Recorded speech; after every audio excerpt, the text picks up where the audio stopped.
Good morning. Welcome to Wednesday's show. And yeah, we've somehow made it to October today as the first, as we once again thank Practical CBT for sponsoring today's show, helping men take small steps for stronger mental health. We are rapidly approaching tomorrow night's Europa League game against Braga. I was hoping to have a Braga expert on today's video to chat a bit about them. Unfortunately, that fell through. It wasn't possible for whatever reason. So, yeah, it's just me here. On the plus side, I did spend an hour and a half earlier today watching, in its entirety, Braga's win over Feyenoord last week. And it was a struggle, that. It wasn't a great game. But the plus side is that I'll be able to share some of what I learned about Braga from that game. And we will, of course, chat about Celtic as well. So plenty to get through.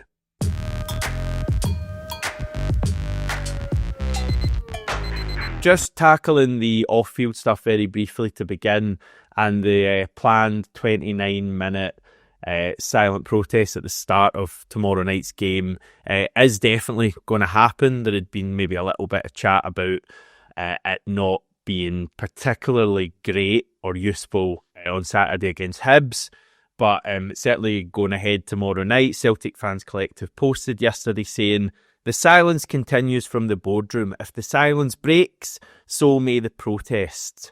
Next up, versus Braga, 29 minutes of silence for 29 days of silence."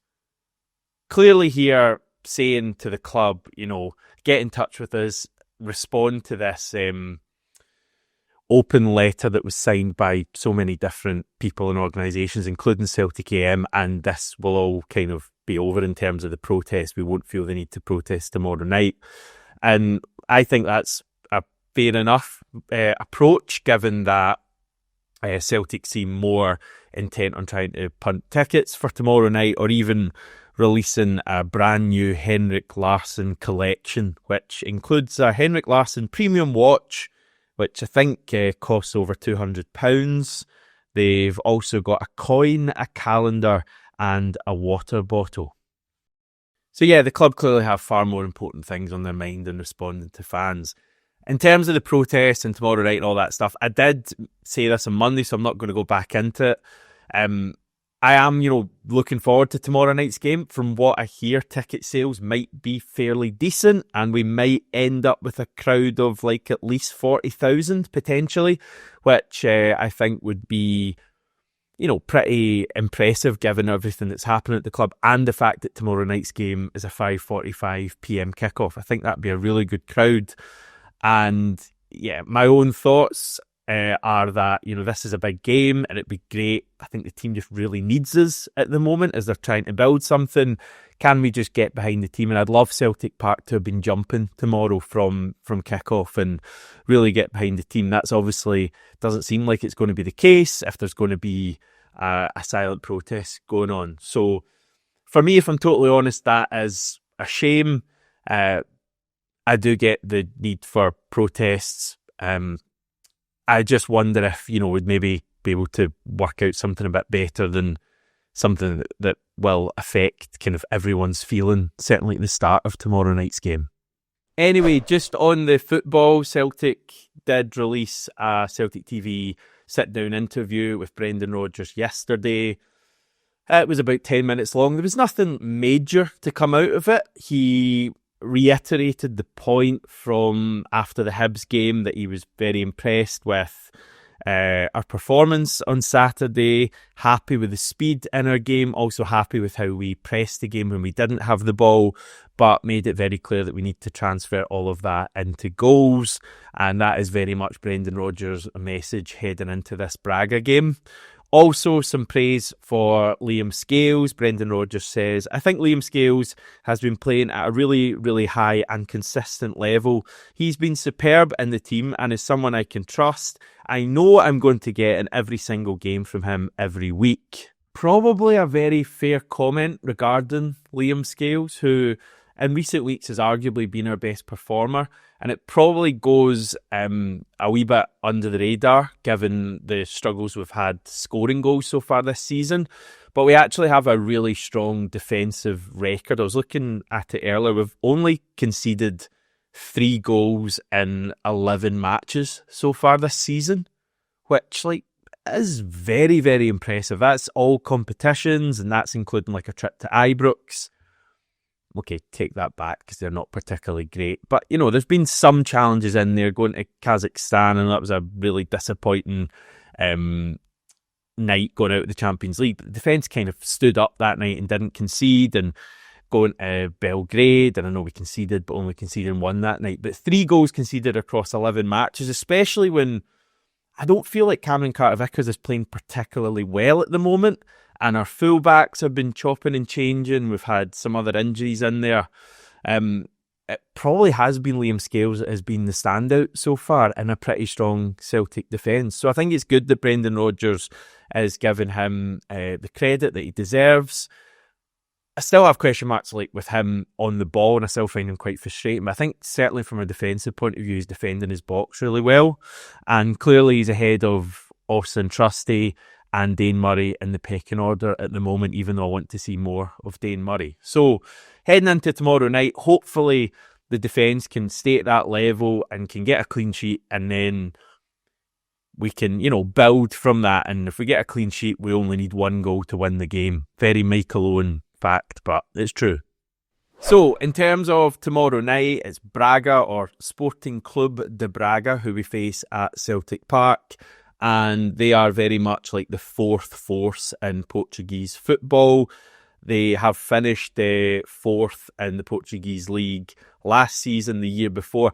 In fact, going back, I think 8 out of the last 11 seasons, Braga have finished 4th in Portugal, and the 3 where they didn't, I think they finished 2 seasons in 3rd place and 1 season in 5th. So that is very much their place, clearly behind the real big 3 in Portugal of Sporting, Benfica and Porto. So finishing in that kind of position means that they are regulars really in the Europa League. They have a lot more experience in this competition than we do. They tend to do relatively well in the competition, quite often reaching the knockout rounds. They came through qualifying to get into the league phase this season, kind of built up as they went through qualifying. They started with a really narrow 2-legged victory over Levski Sofia. They then faced our good pals Cluj. I don't know if they are our good pals, but regardless, beat them 4-1 on aggregate, and then smashed another one of a team that we've definitely not ever lost a match to, Lincoln Red Imps, in the final round of qualifying. Smashed them 9-1 on aggregate, and then won their opener in the league phase against Feyenoord at home last week at the Quarry, which is apparently the kind of name or nickname of their ground.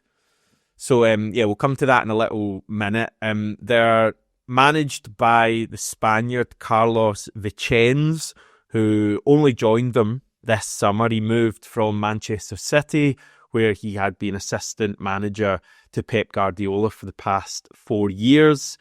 Bit of a set-piece specialist, I think, but clearly more than that as well. And a very valued member of Pep Guardiola's backroom team. But now he's taken his first real steps at being his own man. He's only 42 years old, but it's been a pretty challenging start for him at Braga.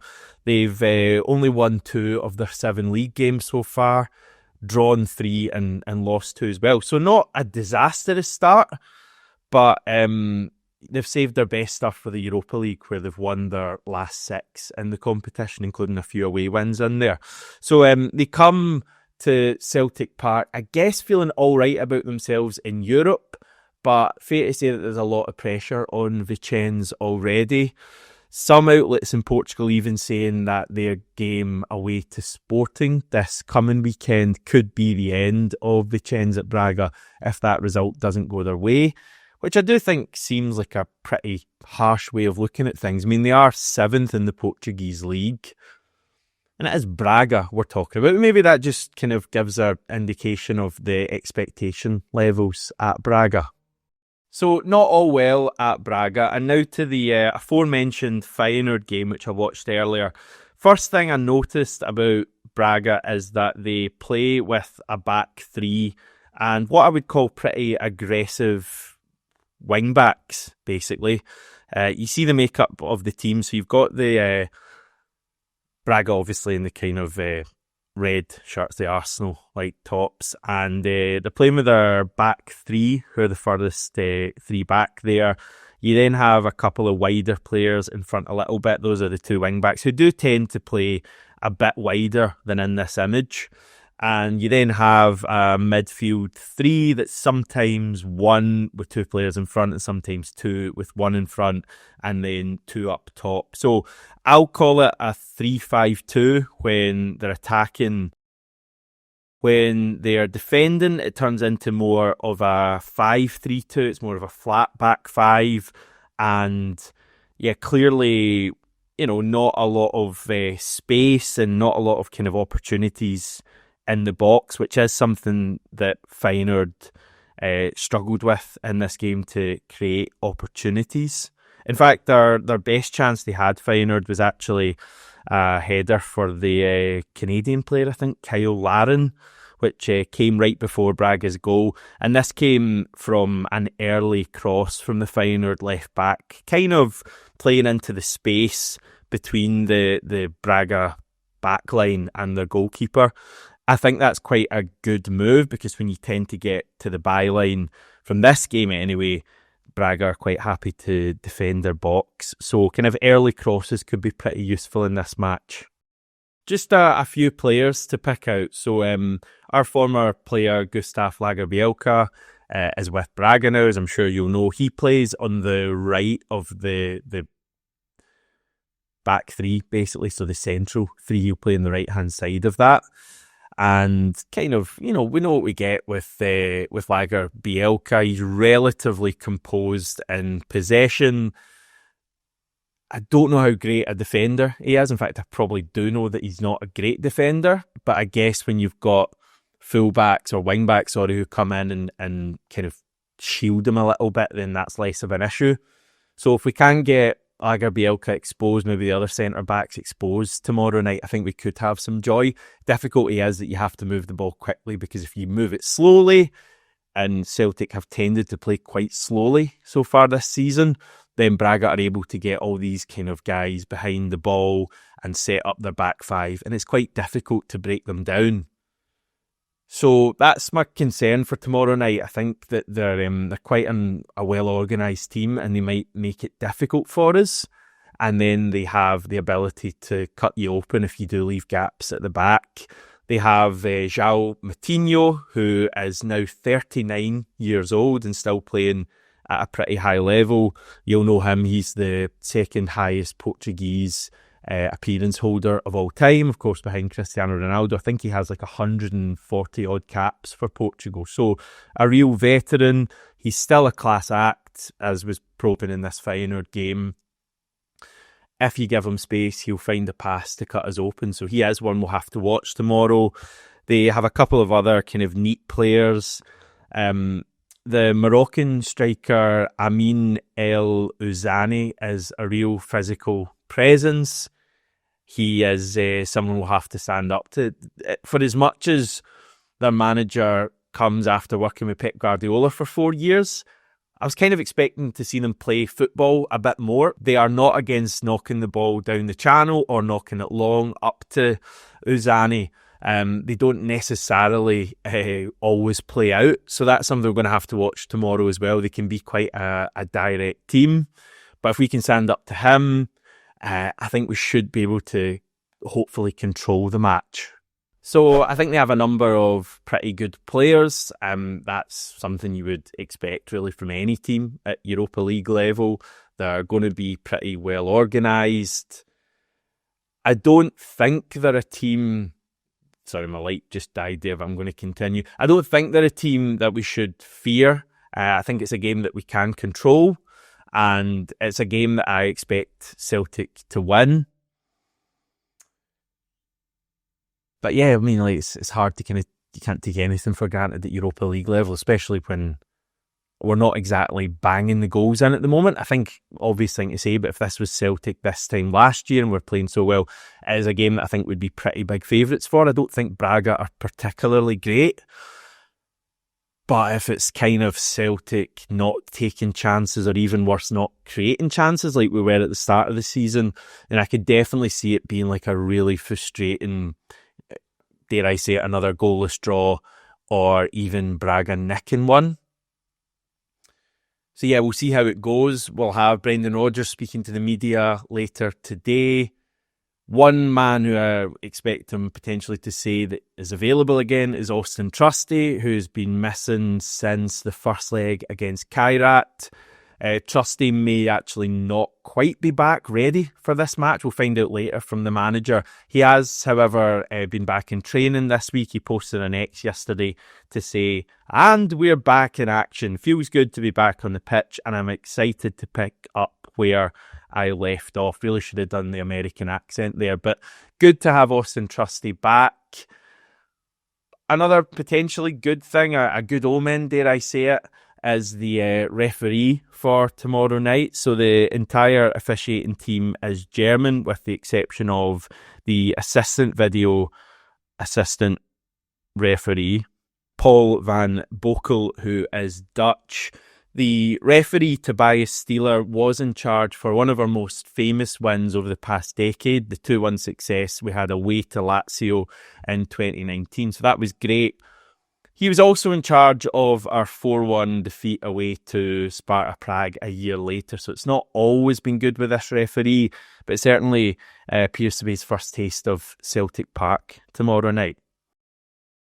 So yeah, that's just some thoughts I have in the game. I will continue this early tomorrow when there will be a video going out. I'll touch on what Brendan Rodgers had to say. I'll pick my Celtic team. I'll give you a wee bit more info on Braga and the game generally. But for now, everyone, I'll say goodbye and chat to you tomorrow.